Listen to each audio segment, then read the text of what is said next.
This is equation 1. Y equals negative 0.25 x minus 30 squared plus 150. Negative 0.25 is how wide the firework will be. Negative 30 is where the firework will explode.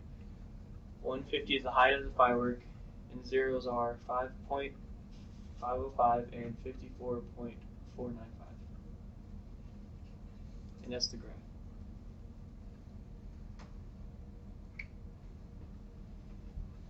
Equation 2 is y equals negative 1.25 x minus 30 second squared plus 50.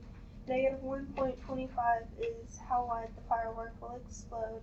Minus 30 is where the firework will explode. And 150 is the height of the firework. The zeros are 19.46 and 40.954. That's the graph and the table of firework 2. Equation 3 is y equals negative 0.10 x minus 30 squared plus 150. Negative 0.10 is how wide the firework will be. Negative 30 is where the firework will explode.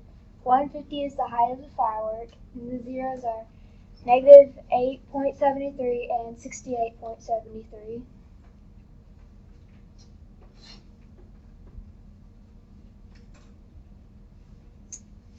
Equation 4. Y equals negative 0.01 x minus 30 squared plus 150.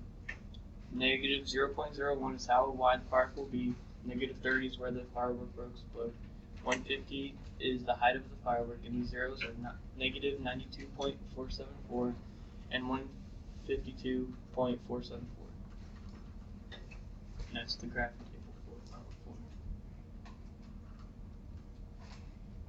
Firework safety. In order to stay safe while watching the fireworks show, the barricade will be placed in a distance of 50 meters away from where the fireworks hit the ground. Barricade location is at 350 meters. Each box represents 50 meters. How it will look. This is how it will look, and our goal was for all the fireworks to explode at the same place, but have different widths so fireworks look bigger and better.